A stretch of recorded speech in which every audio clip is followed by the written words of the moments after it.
Diving into the corals brings me absolute joy and happiness.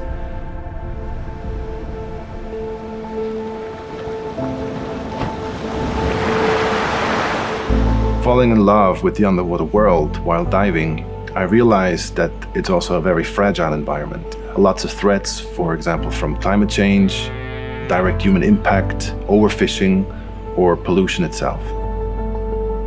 Corals play an immensely important role for the ecosystem, the health of the ocean, and for us humans as well. They provide all sorts of environmental services, such as shoreline protection, a refuge for loads of animals, for biodiversity, food security, and also income for the tourism industry. The restoration part is feasible and important because some areas, after they have been degraded, have a hard time to recover by themselves. And that's where it makes sense to initiate a healing process to bring back the coral as it was maybe 10, 15, 20 years ago. When we do coral restoration, we apply the mineral accretion technology, which means we place structures out of metal in the ocean, attach small fragments of coral onto them, and run a small amount of electricity through it. This has the effect of supporting the corals that are growing on these structures with higher speed of growth, better resilience, and also survival rate in times of stress.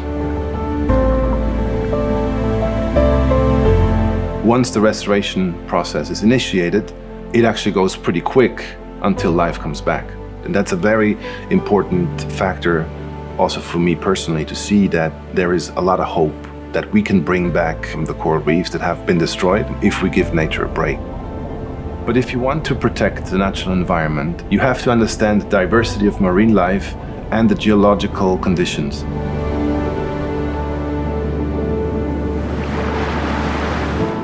As part of this, we were able to bring in Diego and Ander from BlueNomads.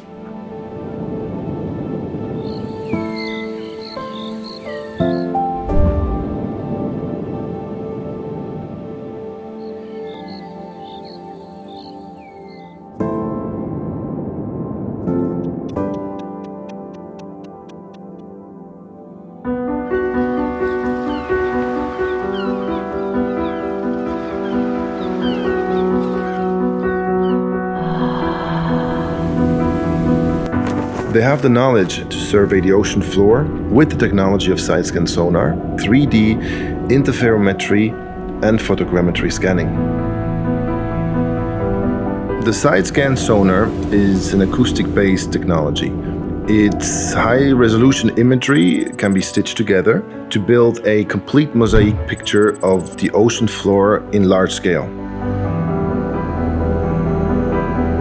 Photogrammetry goes into extreme details by creating 3D imagery of the ocean floor.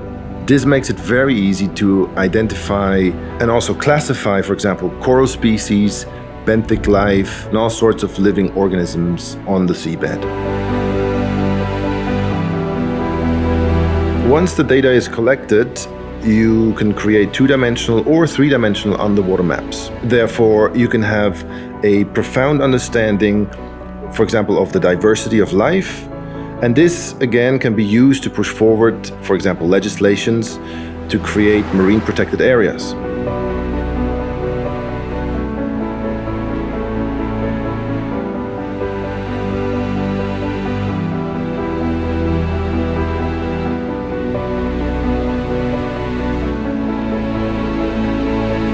The oceans have a tough time at the moment, but I truly believe that if we all come together in a joint effort, we can make the ocean a better place again.